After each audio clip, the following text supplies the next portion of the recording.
Well, greetings again to the brightest audience in America, and welcome back to the Walt Brown controversy. We've been doing a lot of things. We just got done with Walt Brown's notes of mediation, and let me show you how to get what we've been talking about. I'm so excited about this. Let's make that smaller, that bigger. What you do is you just go into, let's start from scratch. We'll go into the hydroplate.org. Okay, hydroplate.org is where you're going. And it whirls and grinds and whirls and grinds, and hopefully it works. Unbelievable. What's happening here? Oh, boy. Sorry about that. Well, while that's doing that, I'll just show you. This is where we're trying to get to, this timeline.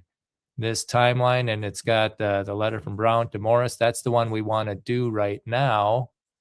Hydroplate timeline. Yeah, let's see. Why is this not working? Okay, yeah, well, this one might be working.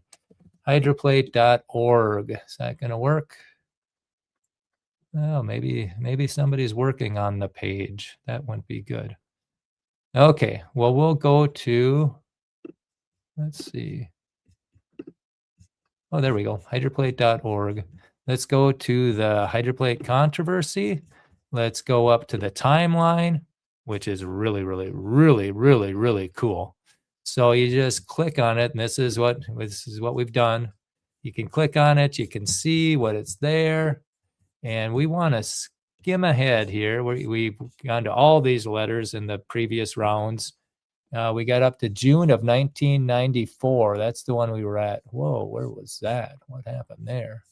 June of 1994, somewhere in there. Okay.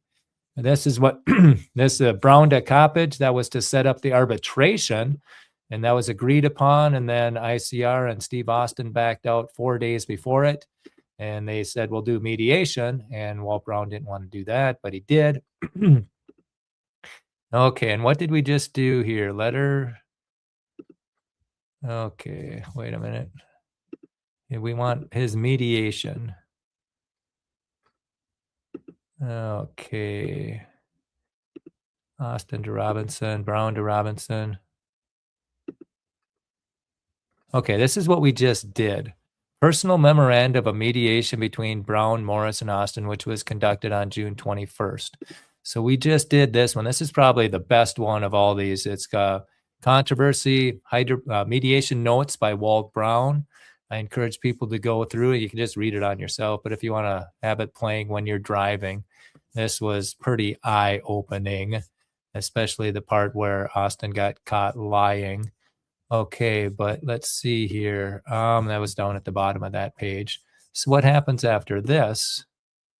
Dr. Holroyd's paper to the Third International Conference on Creationism, acknowledging Brown independently produced his lake, Grand Lake, at 5,700 feet. Holroyd also now questions the existence of his own lake.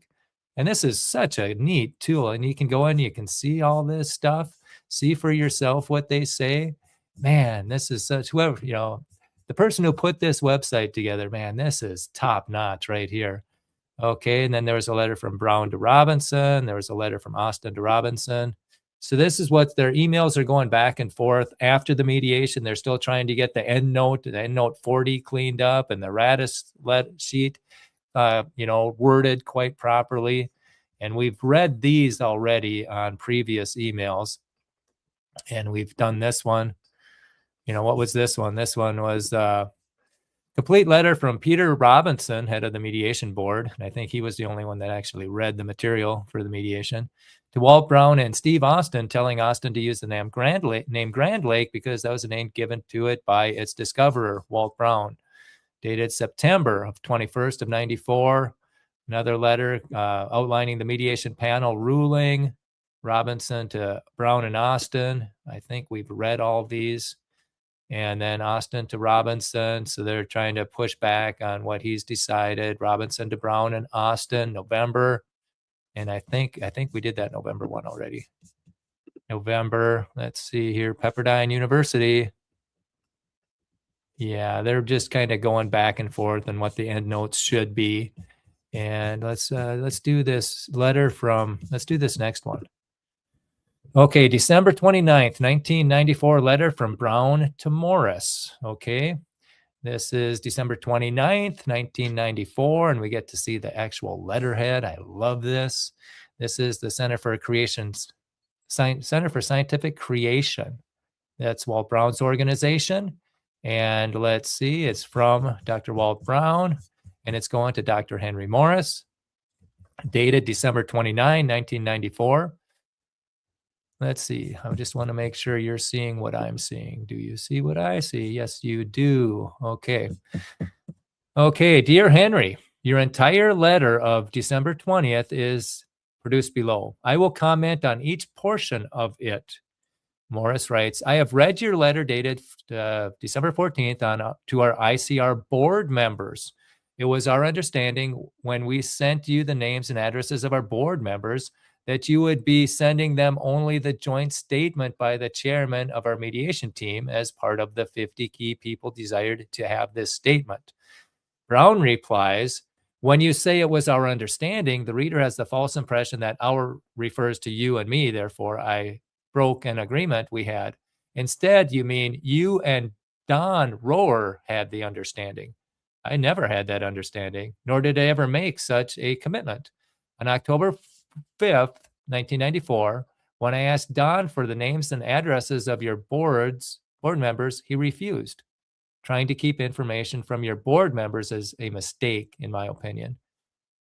I then wrote back and explained why I needed them. Then Peter Robinson asked me to provide him with pre-printed labels by, I needed them. Peter Robinson had asked me to provide him with pre-printed labels by October 19th for up to 50 people who would receive Peter's letter. When Dan finally faxed me the names and addresses, he attached a note saying, it is requested that these names and addresses be used only for this purpose. I never agreed to that. I had no plans then to communicate directly with your two boards. Only on December 11th did I make that decision.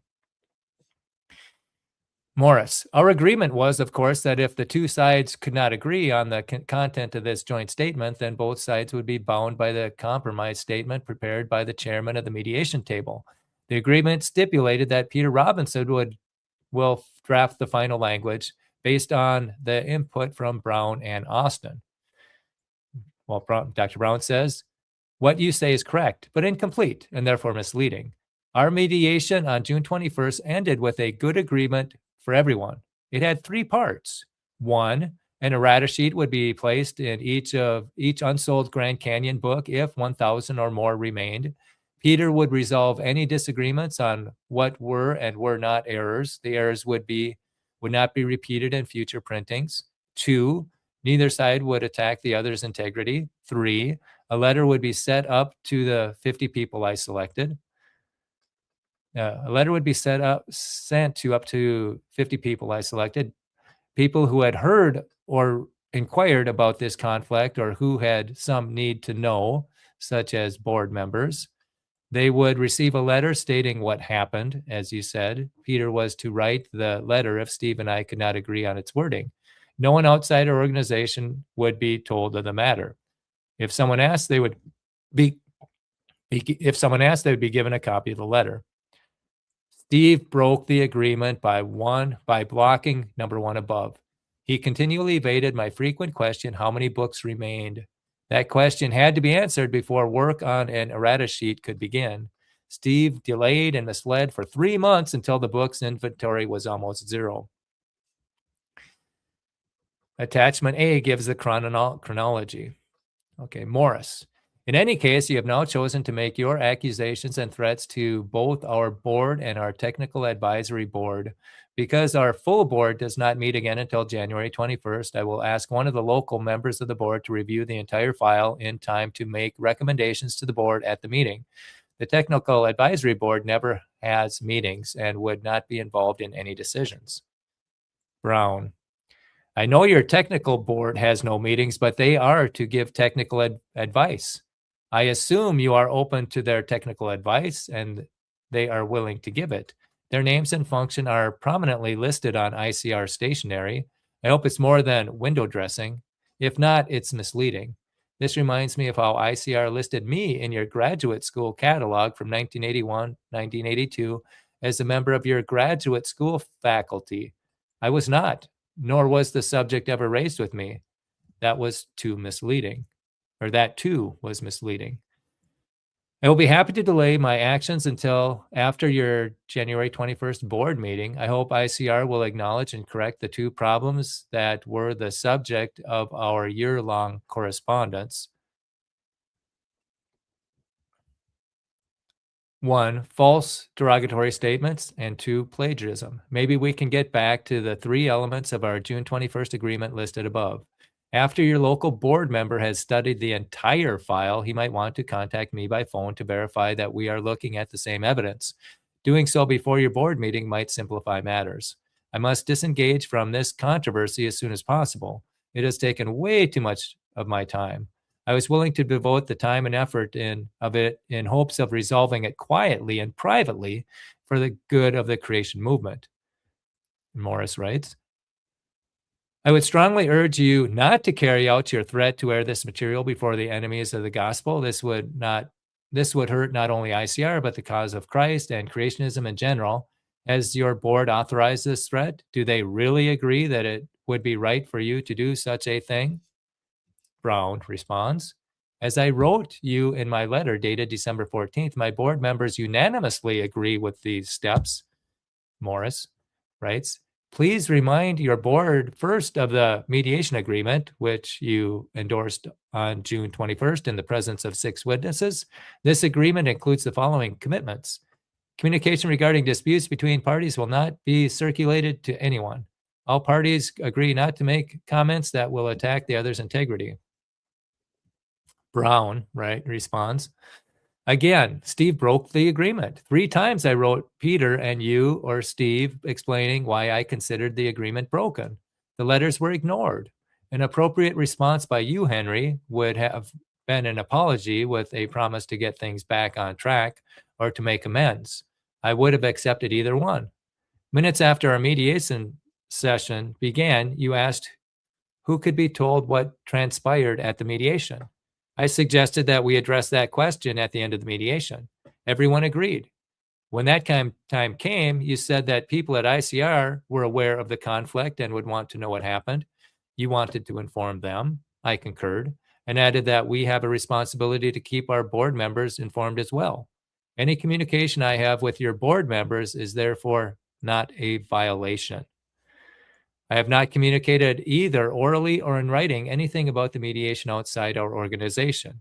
That will continue. Reference to what happened at the mediation will be removed from what is mailed out. Morris, once again, as we have often done before, we categorically deny all your charges.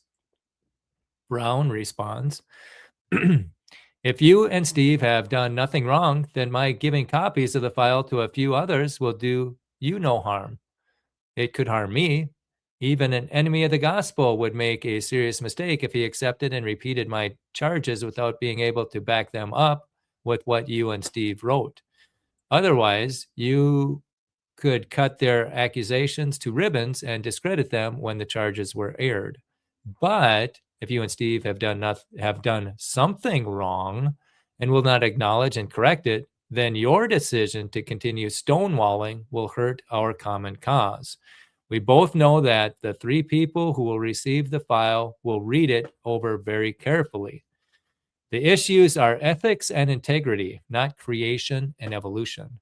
I presume you are aware of the prominent cases of plagiarisms that have made headlines in the scientific literature during the last several months. This is most serious. Morris, we finally agreed at your insistence to go to the mediation group. Brown, not quite. I wanted our dispute arbitrated, not mediated. Arbitration is binding and legally enforceable. Mediation seeks compromise. Only by having an independent, hopefully diligent person decide the truth of this matter could we put it behind us. I was willing to live by an arbitrator's decision. My opposition to mediation was that many mediators seek harmony by splitting the difference. They also tend to not push hard to get at the truth, because that could create disharmony. Peace at any price may be their objective. After many months, you and Steve finally agreed to arbitration. Once again, After many months, you and Steve finally agreed to arbitration. While we were looking for a fair and thorough arbitrator, you both said you wanted mediation, not arbitration. Finally, we compromised by agreeing to mediate first and then arbitrate any unresolved matters. That was the understanding I and the conflict resolution attorneys had for several months. Steve, and I believe you also, then retained a personal attorney. I was asked if Steve could be present at the mediation arbitration. I agreed. Then just 2 working days before the process was to begin, you announced that you would not arbitrate under any condition. The conflict resolution attorneys were as shocked by your announcement as I. I had 1 hour to decide whether to mediate and run the risk of not reaching an accurate binding decision. The alternative was to break all communication with you and go public in some way. I chose to give mediation a try. Morris. That hearing was supposed to be kept confidential, and I therefore cannot refer to any tape or transcript of the proceedings. Brown. I hereby give you permission to tell anyone anything that transpired at the mediation. Will you and Steve be equally open? Morris. However, it is not true that Steve was caught lying, as you claimed. Brown. Hours after the mediation, I began to make an accurate and detailed memorandum of what happened and who said what. The following exchange between us relates to whether or not Steve was caught lying. The words in brackets were not spoken at the mediation. They are included to clarify or for clarity or amplification. I asked Steve if he had recently mailed a letter asking for criticism of me. Austin looked puzzled and said he had not. I looked him in the eye, waited for a few seconds, and then said he had done so. A few more seconds of silence. You even sent a draft of what you wanted said, but asked him to put it in his own words. You suggested it's a, quote, Walt Brown had taken work belonging to others and some people were bothered by it, unquote. Finally, you said there was no need to contact Walt Brown. More silence, while I decided whether to mention my source's name. You sent such a letter to so-and-so. Austin then said that he had made a phone call to so-and-so. I contradicted Austin, saying, no, you sent a letter, and that letter was read to me over the phone. I repeated the gist of his letter. Austin finally agreed that he had. I asked him why he had not contacted me first if he felt I had done something wrong. Austin did not answer. I told him doing so would be the biblical approach and might have been surprised had he done so. And he might have been surprised had he done so. I then asked Morris, Henry, were you aware that Steve was doing this? Henry, were you aware that Steve was doing this? Morris stammered, but didn't answer. This spoke volumes, and then said, this is an example, Henry, of derogatory and damaging things from ICR being spread about me. Finally, with a puzzled look on his face, Morris seemed to recall hearing about some contact being made with so-and-so. Austin then told us what so-and-so said. Again, I had to contradict Austin. So-and-so only declined to make a statement. I know because so-and-so sent me a copy of his letter back to you. Austin was silent. Austin had been caught lying. I didn't dwell on it, but everyone in the room heard it. I have always been impressed with how sincere Steve Austin sounds when denying any wrongdoing. Even with the evidence of his false statements in front of him, his denials have sounded so convincing that I wondered if somehow the evidence was wrong or if he had fooled himself. It is always best to follow the evidence. Henry, if you and Steve have a different recollection of what was said, please spell it out in some detail. Then we can discuss it in depth. I asked for such a response from Steve and Peter on September 6th, but have heard nothing. In a phone call I had with Steve on August 4th, I brought up the lying episode.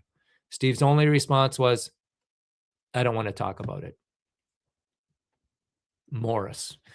Neither is true that he deliberately and deceitfully broke our mediation agreement. If you're referring to the delay of getting an errata sheet inserted into the first printing of the Grand Canyon book, The delay was at least as much your faults as Steve's.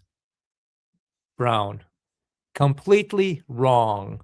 Attachment A lays out the chronology of Steve's delaying and misleading tactics. Since I sent you a copy of it on November 18th, you know exactly what I am referring to. On July 5th, I got Steve 7 pages detailing the errors in his book that he related to our controversy. They included a suggested wording of the errata sheet. On July 25th, he wrote back saying he was extremely busy and that the first printing of Grand Canyon Monument to Catastrophe will soon be exhausted. In other words, he was implying there was no need for an errata sheet. The stonewalling continued for months. Although Peter Robinson had sent copies of all our correspondence, he said and did nothing. When Peter finally wrote Steve and me on September 21st, no mention was made of an errata sheet, even though that was the key element of our mediation agreement. Morris. We could not prepare an errata sheet until the two of you could agree on as to what errors were to be corrected. And this agreement was never achieved. In fact, it finally had to await Peter Robinson's compromise statement because you and Steve never could agree on what it should say. Brown. The ball was always in Steve's court, as I outlined above. He maintained for months that an errata sheet was not needed because the books were almost gone. When Peter first mentioned the errata sheet on November 14th, it was too late. By then, Steve was saying only 144 books remained. Morris. You have considered the possibility that you yourself breached the June 21st mediation agreement? Have you considered the possibility that you yourself breached the June 21st mediation agreement? Why was your board member, Bill Ball, making statements in July to Dr. Russell Humphrey and Robert Walsh concerning these mediation discussions? Brown. I explained this in detail to Steve and the mediators in a letter detailed at August 1st, 1994. Many at the conference were aware of and talking about our controversy. A friend from a foreign country even wrote me about it after the conference. I don't know who started talking about it since I was not there, but I do know that ICR representatives at the conference was at least 10 times CSCC's. Presumably, the RCR people knew ICR's version of the controversy. Bill Ball said that Russell Humphreys expressed the opinion that I had taken material from Steve. Since Bill knew what had happened, this distortion angered him, and it resulted in him saying a little of what he knew. Both Bill and I regret his comments, as I stated in my August 1st letter. Morris, your letter dated December 14th to the ICR board and technical advisory board now both threatens to disavow its decision and also attacks our integrity. Brown, you're right. Our integrity is at issue, yours, Steve's, and mine. I am willing to place all details on the table so anyone can make a judgment. Are you? Morris, Walter, once again, I would urge you and your board to let this matter rest. That is what you agreed to do on June 21st, regardless of who is at fault, and each of us seems convinced it is the other side. It can only harm the cause to which we both are dedicated to let this argument go on. Brown, you and Steve have made 5 or 6 major miscalculations. Each made it harsher for you to deal with the problem. Please don't add one more to the list by trying to sweep the problem under a rug. The first miscalculation was in March of 1991 when I wrote and asked you to stop the false derogatory comments about me coming from ICR. You personally started it. Here in 1984, or Henry in 1984, as I explained to you in a detailed letter, in that letter I said if it continued, I would need to respond in a broader way. I also offered to meet with you privately to discuss the details. You ignored my offer. The second miscalculation came in June of 1993 when I wrote Steve and asked if he had been telling others that I had taken his material. He denied it. Nevertheless, 2 very credible people willing to testify heard it directly from Steve after a speaking engagement he gave on November 3rd, 1990 in Beloit, Wisconsin. They were shocked.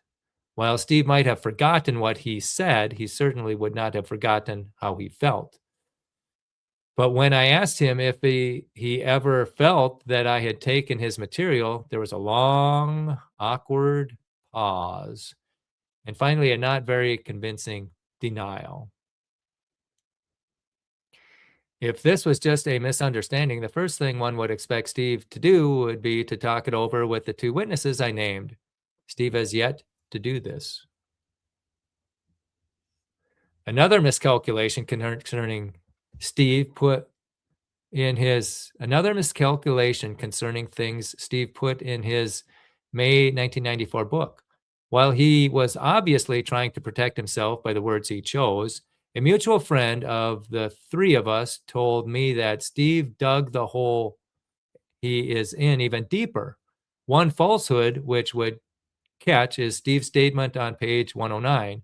Post-flood ponding of water east of Grand Canyon behind a tectonic upwarp was suggested as the leading cause to cutting the canyon by Steve Austin and John Whitmore, 1986, page 48. That hard-to-get document says nothing of the kind. As with Steve's backbiting in his 1989 guidebook, this appears to be an attempt to predate what I published in 1989 and what I was saying in large forums during the fall of 1988. When I discussed this with Steve, all I got was irrelevant and in some cases incorrect geological jargon. Henry, you and your local board member ought to study that document carefully, but watch out for attempts to intimidate with geological jargon. I will not list the other miscalculations. They are described in the file. Each involves an unwillingness to recognize and admit a problem, attempts to sweep the matter under the rug, digging a deeper hole, failure to realize what would happen next and understand my resolve. Morris.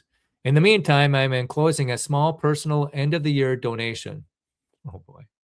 Even though we disagree on details, I do appreciate the fine contribution your ministry is making to the vital truth of young earth creationism.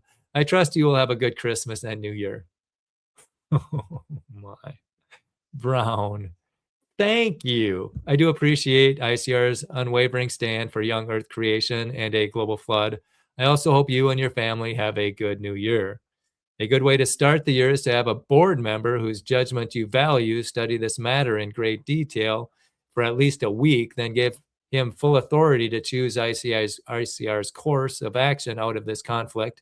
If he agrees with me that serious mistakes were made within ICR and corrective steps are needed, then he will find me easy to work with. Doing so face-to-face in my office would be best since I have all the references at my fingertips and much supportive information. We could jointly complete several short writing efforts quickly and simply. The solution might be similar to the 3 points from the June 21st mediation. If that person does not feel that serious mistakes were made, then the conflict will be presented to a much larger audience within weeks. I am not going to engage in another time-consuming correspondence on this. We have exchanged over 40 letters without resolving this. That is enough. Sincerely, Walt Brown, CC'd ICR and CSC board members. Wow. Memorandum of communication on the book count issue. June 21st, in the presence of the mediators, Austin asked if he could omit the errata sheet on a new printing. Since a new printing will come out soon, Brown proposed that if the errata sheet be omitted, only if there's less than 1,000 copies of his book remained. Everyone agreed. July 5th, Brown wrote Austin and asked, please let me know how many copies of your book were printed and how many remained. 20 days later, July 25th, Austin wrote, the first pre-printing of my book will soon be exhausted. August 1st, Brown faxed Austin a letter and said that the statement of July 25th did not answer the question. Please let me know how many copies of your book were printed and how many remained on June 21st. He also asked how many books were printed and how many currently remained. Brown said he would call the next day for an answer. August 4th, Austin returned Brown's call. Austin said that he did not know the answers, even the number of copies of his book that were printed. Brown asked Austin if he could ask Don Rohr, ICR's business manager, how many books remained. Austin replied, Don doesn't know. He would have to go looking in the warehouse. Why do we need an inventory? We should be working on the content. Why do we need an inventory? We should be working on the content. The books were not inventoried. We are running low. August 5th, Brown wrote Austin that since ICR was not reprinting the book now, it was safe to conclude that more than 1,000 books remained on June 21st. Austin was to contact Brown if that was incorrect. August 22nd, 2 weeks later, Austin called Brown and said that he just counted the number of books in the warehouse. Only 750 copies remained. He could not say how many remained on June 21st, how many were printed, or when they would reprint. Brown explained why the last two questions would allow us to estimate how many books remained on June 21st. August 29th, Austin wrote, less than 800 copies of the book remain. What? It was only 750 a week before. Less than 800 copies of his book remain. Thus, we need to prepare for the second printing of the book almost immediately. September 6th, Brown wrote Peter Robinson with a copy going to Austin and discussed in detail the book count issue. We needed to know how many books remained, not how many were in the warehouse. Many books are in packing and shipping areas. Brown explained that Don Rohr almost certainly had the answer at his fingertips. Robinson did not respond in any way to the problem. September 27th, Brown called Austin and asked if he would join Brown in a conference call to Ron Rohr and ask how many books remained. Austin was adamant, I will not. Brown said that he would then call Don Rohr himself. Austin said that Rohr would tell Brown, it's none of your business. Oh my. September 28th, Brown called Dan Rohr and explained why he needed to know how many copies remained. Rohr said that more than 1,100 books remained in August. An inventory is taken each month.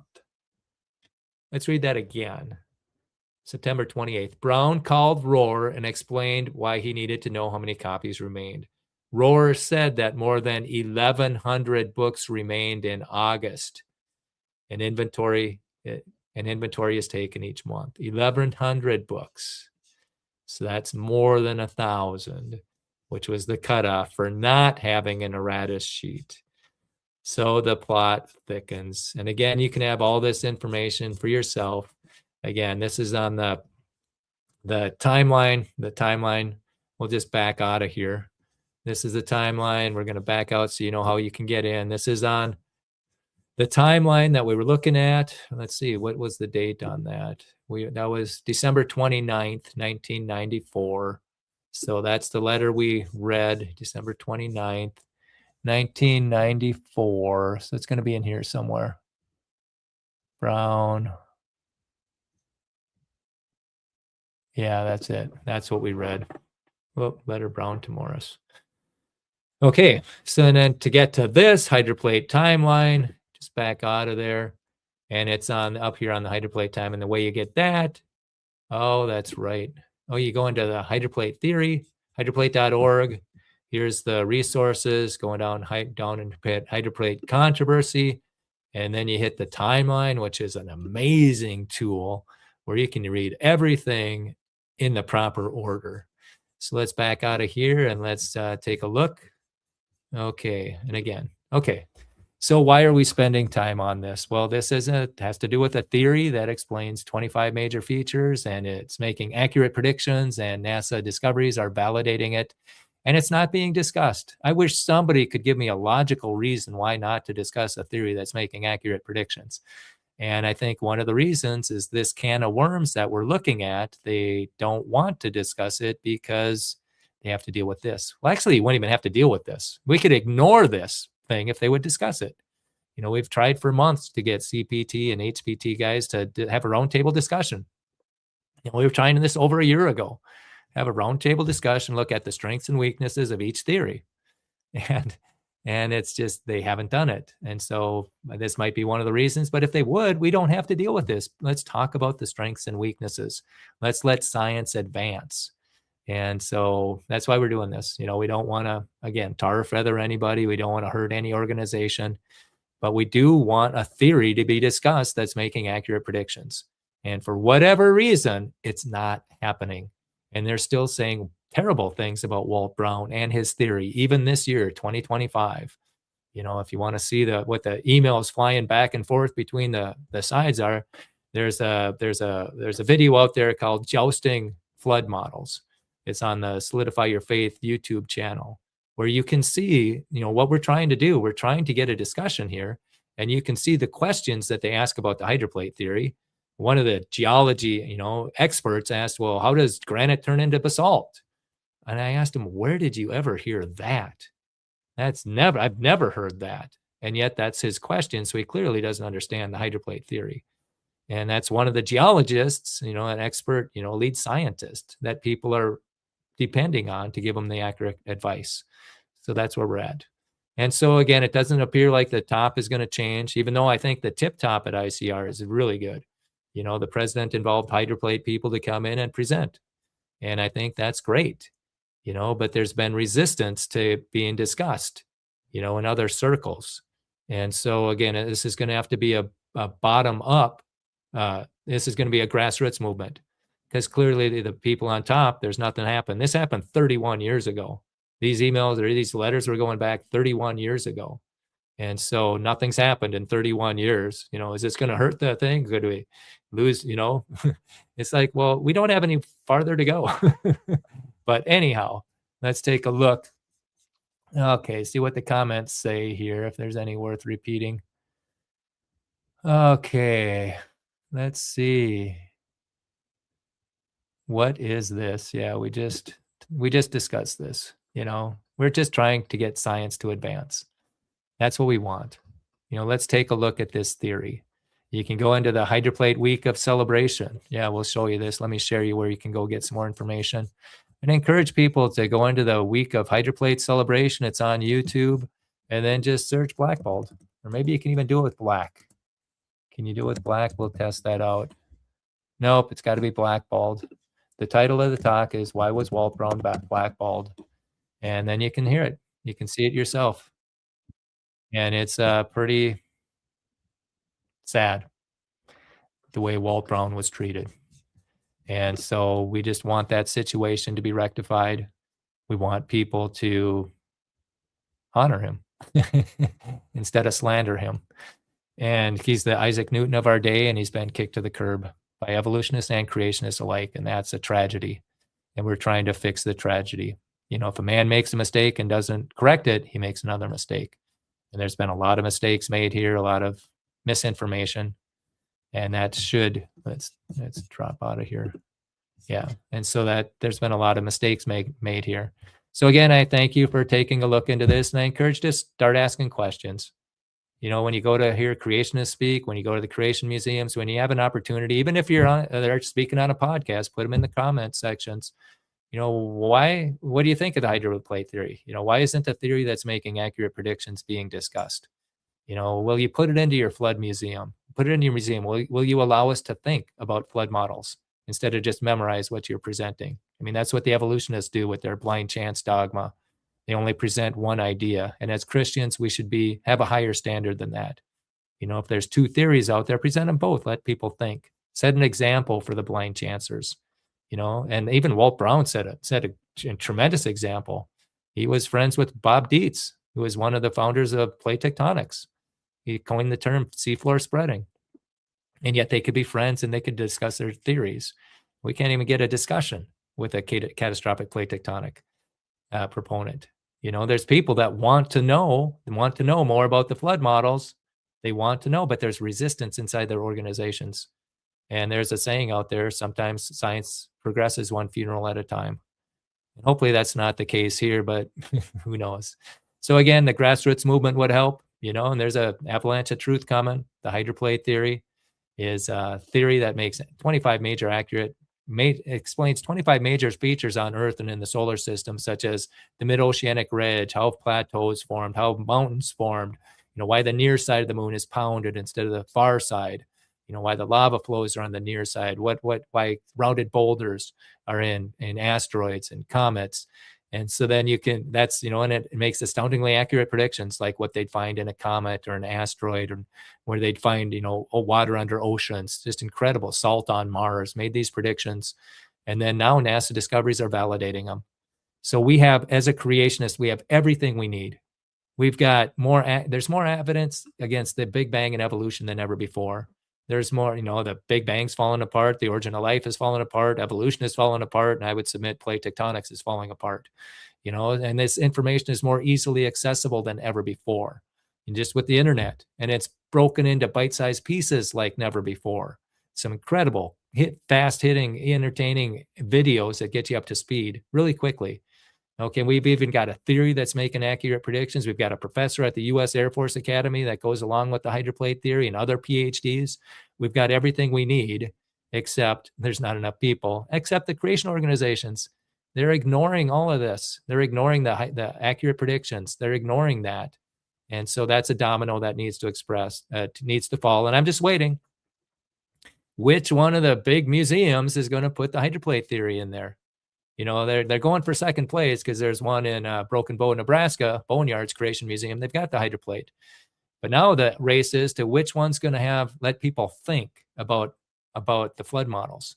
And to think, you need to see both models so you can come to an informed conclusion.